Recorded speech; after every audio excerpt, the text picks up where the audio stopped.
She was the Ghost in Our Machine Animal Ambassador in November 2013 and is currently featured in the film Blackfish about the orca captivity industry. Please give Lori Marino a very warm welcome.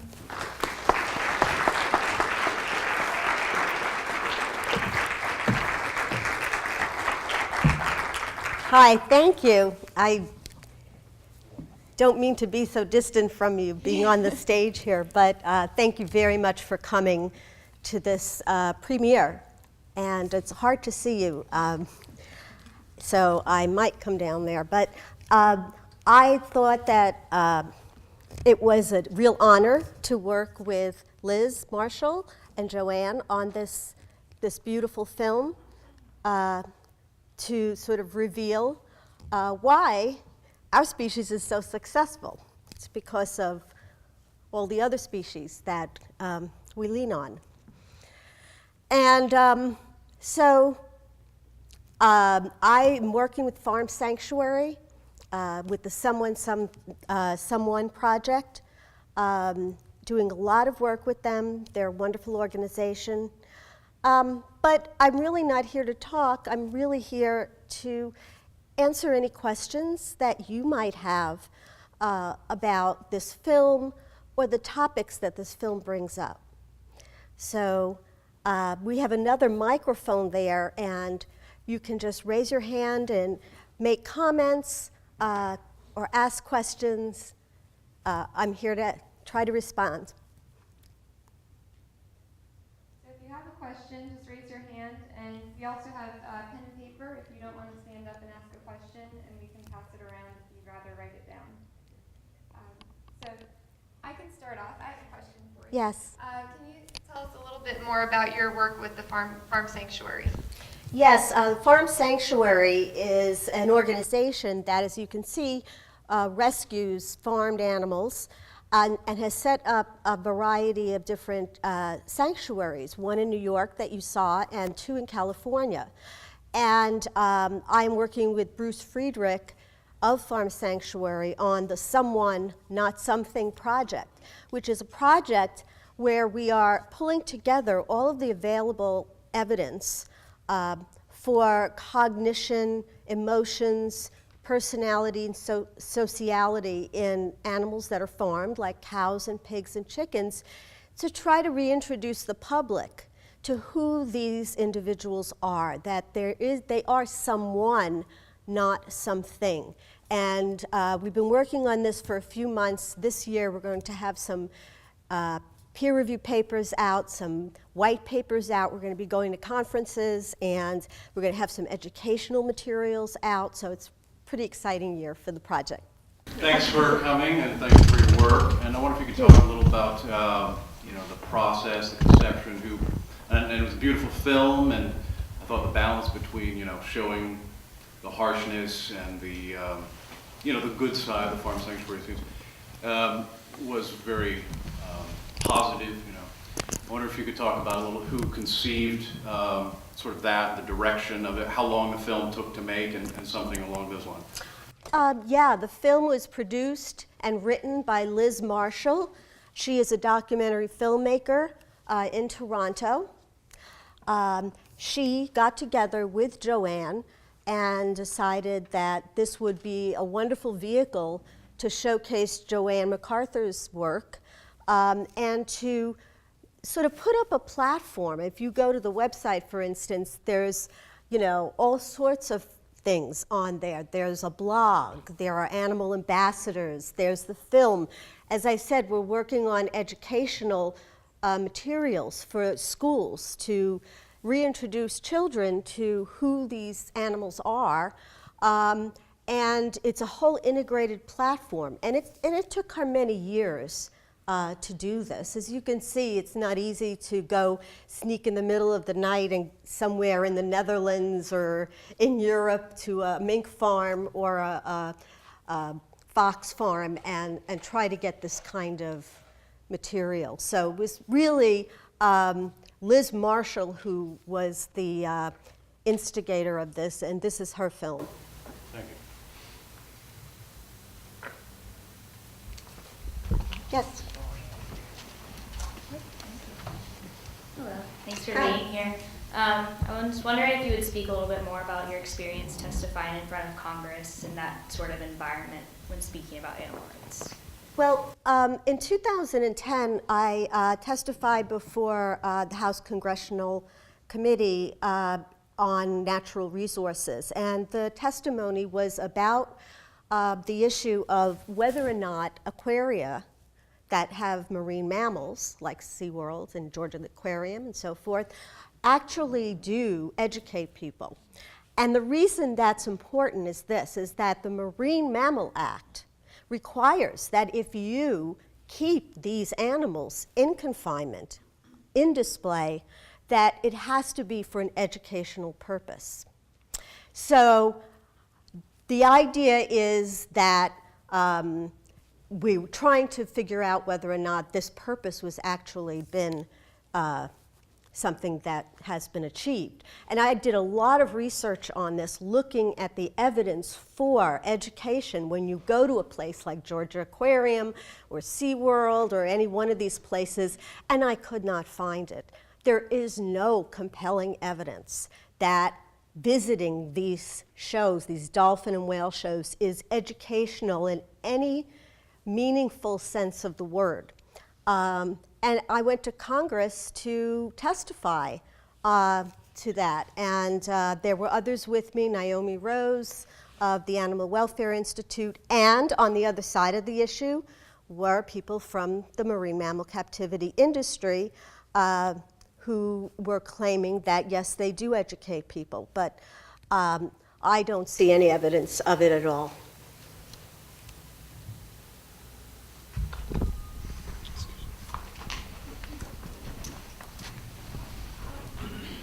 Hey, Lori. Hi. Hello. So much of this film is about visibility, even the title Ghosts in the Machine.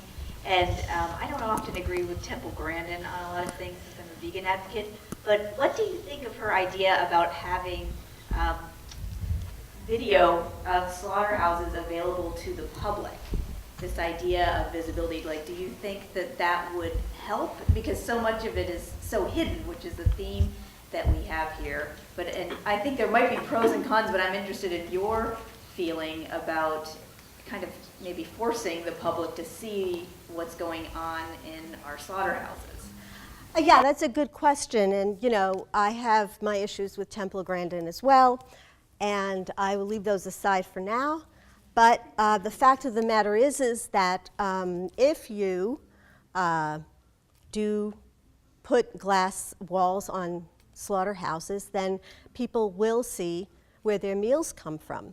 But the same should be for laboratories where they use animals, zoos and aquaria. I think we had a rude awakening this past couple of days with the killing of that young giraffe in the Copenhagen Zoo, Marius. And he was trotted out, offered an apple or some sort of favorite treat, and while he took it, they killed him in front of children and the public.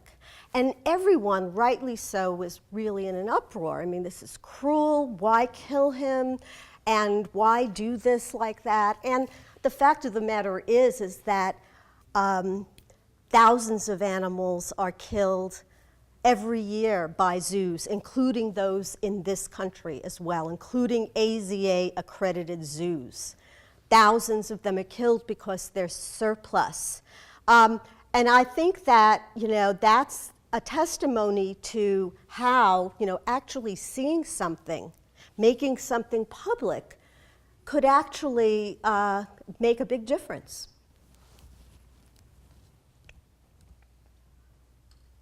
I mean, I feel like, you know, if you're not ashamed of what you're doing, why hide it?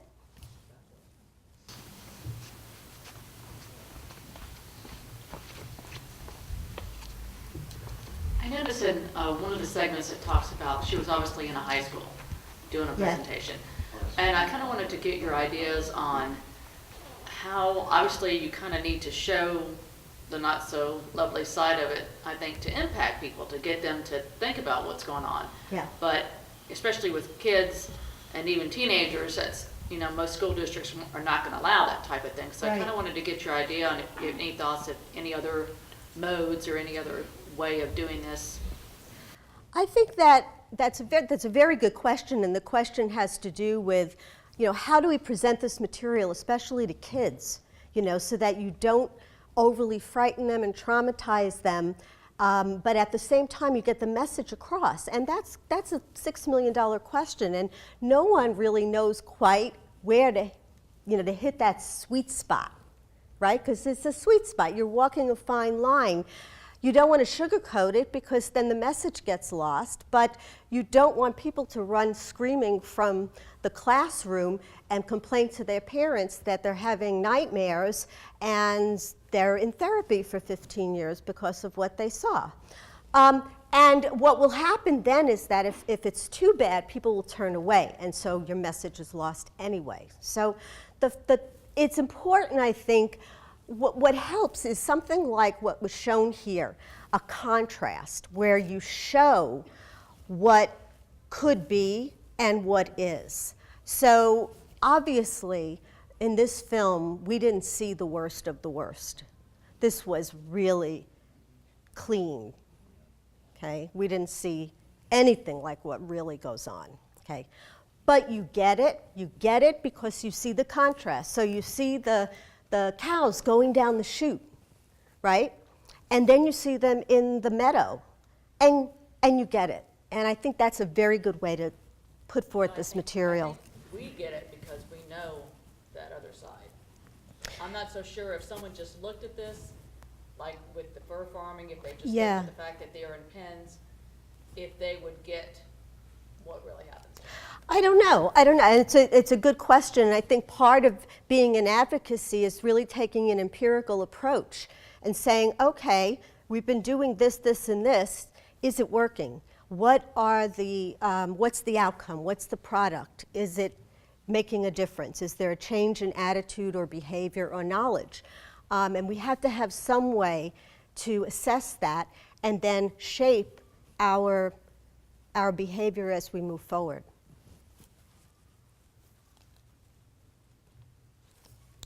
Any other questions? Yeah. In your experience, what, as an individual, as a young advocate stepping out, what has been the most impactful,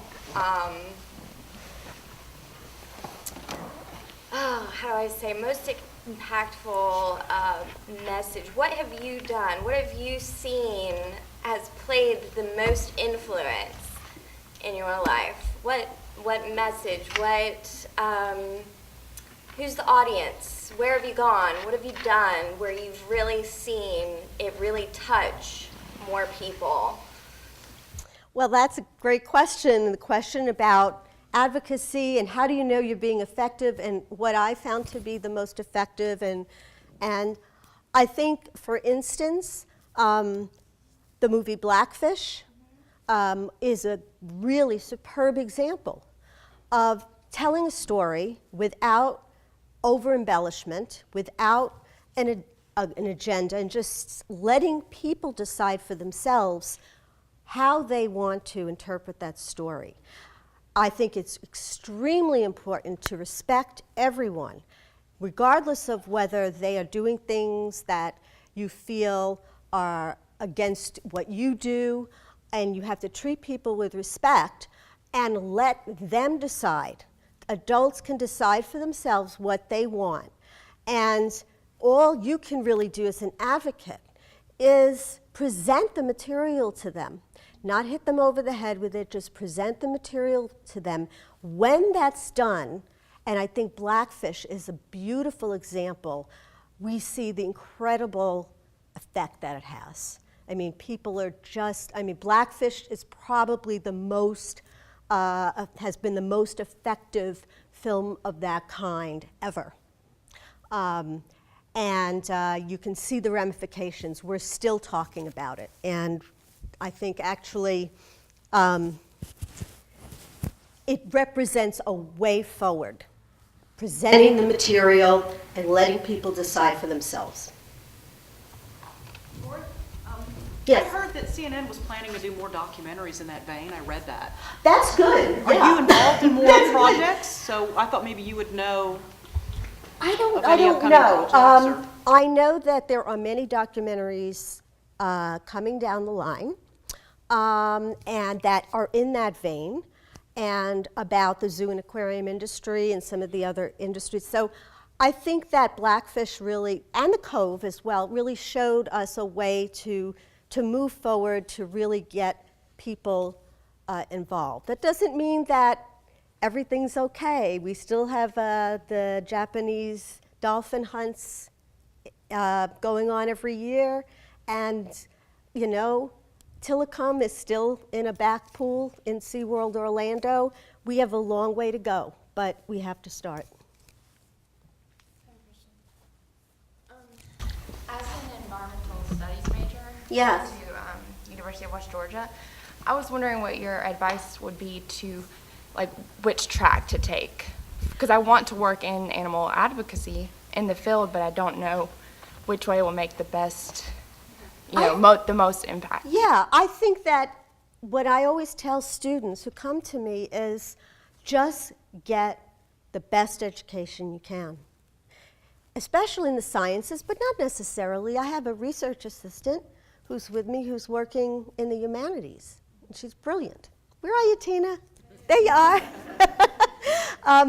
And so what you want to do is get the most credentials, the best credentials you can. If you're in the sciences, get your credentials in the humanities, in the arts, whatever you do.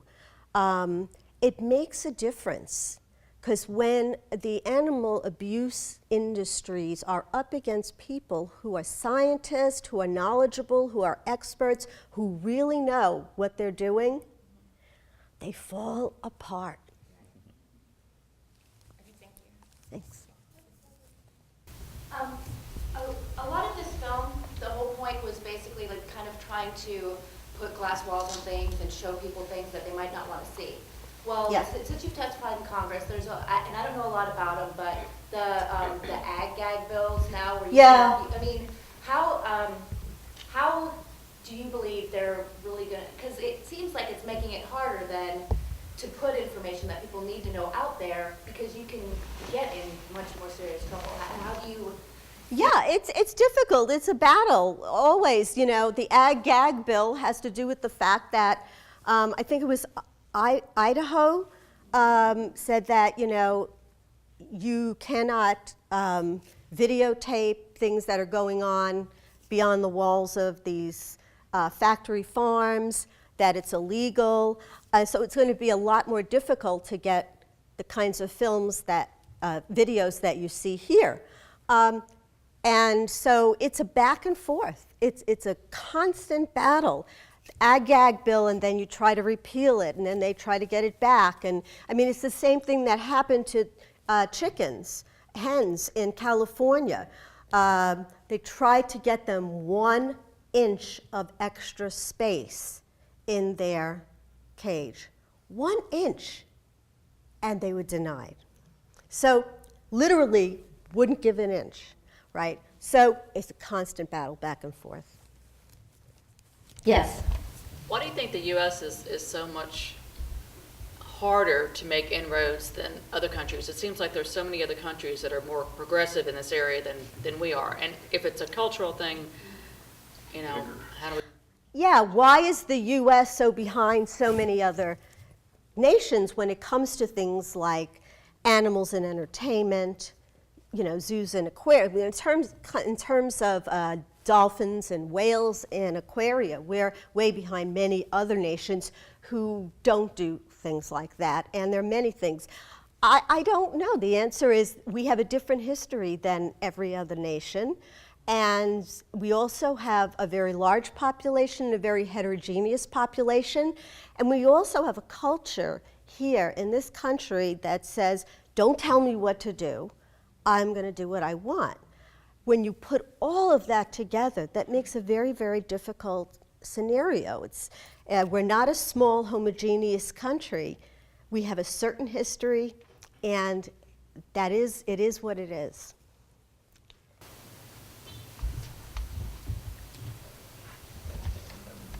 Yes. I have a question. What do you think is the best way to get people to care more about movies like the one we saw today or Blackfish? And the reason why I'm asking the question is that so many people are very defensive. They don't even want to see the movie. They won't Right. even entertain the idea of, watching the movie. Yeah, if somebody doesn't want to see something like this, you can't force them. You really can't. They're going to resent it. They're going to be defensive. The most you can do, really, is to put it out there in a way that's as less threatening to them, at the least threatening to them, and hope that they find the strength to take a look, and really what is a look in the mirror, right, of our society. Present things in a very sort of easy manner, don't hit people over the head, and hope that by word of mouth, by people hearing about things, that they actually go and see films like that. Blackfish was like that. I mean, people went that had no idea what was going on at SeaWorld. And they would say, oh my God, I can't believe it. And these are not animal rights people. These are just regular people, faculty at Emory and so forth.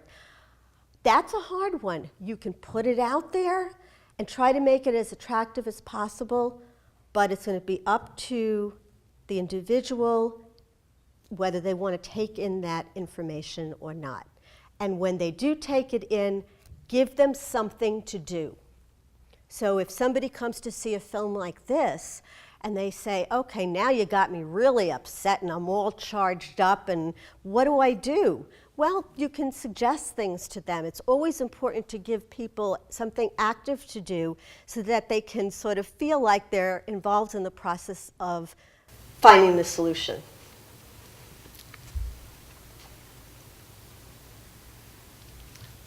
Anything else? Yes. Yeah. What's the distribution of this film going to be? Because if I didn't hear about it from Garb, I know. I might not have known about it. And I just wanted to make a comment to this young lady over here that I think we each have our own causes. My cause is eradicating the circus. Yes. And I just wanted to say, even though when we were protesting Ringling Brothers a few weeks ago, I think Michelle, right? We were out there with our signs, and I can tell you, even though I did engage people and speak to them, which was great, hundreds and hundreds of children were reading our signs. They read them, and they understood them. And I know that there was a family, four kids that were there, and there was a bit of a confrontation, and the kids didn't, after seeing our pictures and reading or whatever, they didn't want to go into the circus. Right. And the parents became very upset and started, taking it out on other demonstrators. But I just, if you want to start out in animal activism and animal welfare, just get out there with a sign. And because the kids read it. They were standing there reading it and looking at our signs. Well, the kids get it. It's the parents that don't get it. A lot of times you'll see kids getting it saying, I don't want to go see that dolphin doing flips, or I don't want to this, that. I don't want to see the elephant standing on a ball in the circus. And the parents feel like, come on, we got to go. This was fun when I was a kid, and everybody's taking their kids to SeaWorld and so on and so forth. So you see that happening. I mean, look, let's face it, it's going to be the next generations that are really going to make the big changes if they're ever going to occur, right? And they're the kids of today. So that's a great statement. This documentary is making the rounds in a limited way across Canada and the United States. It's going to Europe, and I think that it will probably, hopefully, have a bigger release later on this year, but I don't know exactly what the sort of release schedule is. But yeah, I mean, it would be nice to have this playing at Phipps Plaza, right? Or the possibility, I guess there's no plans to release on DVD or... There will be. Oh yeah. Just like Blackfish is now on Netflix, and everyone's downloading it, everyone's getting it. This will be as well. Oh yes. Just on the subject of sharing sharing. Their website has a video. I didn't see how long it is, but if each one of us share their website, I think the propagation will start. Yeah, just get on the website, use social media. It's a great tool. There's a way on the website where you can schedule a screening places? Yes. So you contact them directly and then... Yes, you can contact Liz Marshall directly and say, I would like to show this film in my town.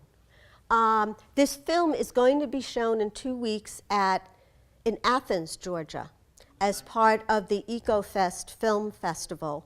And so I really encourage you to tell people about that as well. How does Emory's relationship with the Dalai Lama and his moral example comport with its relationship with Yerkes? Well, I think that's it for questions right now. No, actually, as you may know, the Dalai Lama is very closely associated with Emory, or vice versa, depending upon how you want to see it. He comes every so often and makes an appearance, meets with faculty, talks to students, and so forth. And there's an exchange program where you can, as faculty, go over there and work with the monks there. We have a number of faculty at Emory that are monks, and so are Tibetan monks. The fact is that a university like Emory is going to be a very, very heterogeneous place. I think the biggest issue for Emory is Yerkes. And they have, the fact that they have Yerkes, that they do a lot of invasive research on a number of the animals that you saw today. And I don't think that they exist on the same map for Emory. I don't think that anyone thinks about that when they meet with the Dalai Lama. I don't think it's on the map at all, unfortunately. Do you think that the Dalai Lama and the monks would like to meet Linka, who lived in a box for 50 plus years? No one would. No one would. But at the same time, I have to say that having been a faculty member at Emory for 19 years, I've always been supported in my work for animals. Probably because most of the work I do is science-based and based upon academic work. But I can say that I've always been highly supported by Emory. That doesn't mean that they shouldn't be criticized, but it's just they're a microcosm of the rest of the world. We have time for one more question. Just one more? Yes. You mentioned social media earlier, and I just wanted to say that it is a great tool. And one of the things is you're very fortunate in Atlanta because you have so many people around you who are very like-minded. Yes. But not everyone has that. So if you're online and you find people who are living in other areas that don't have that support group, reach out to them. I've run into so many people where I'm at right now that say, I used to be vegan or I used to be vegetarian, but it was so hard. No one around me was vegan or vegetarian, and I didn't have anything to eat. So it's just one of those things that, there's, in other areas, once you get outside, Atlanta, especially in Georgia, there's just not the support group. Yeah, people need support if they're making a big change in their life, right? You need to support them. You need to support people wherever they are on that path. And I think that's really important. So that's a very important message. Thank you very, very much. Thank you for coming tonight.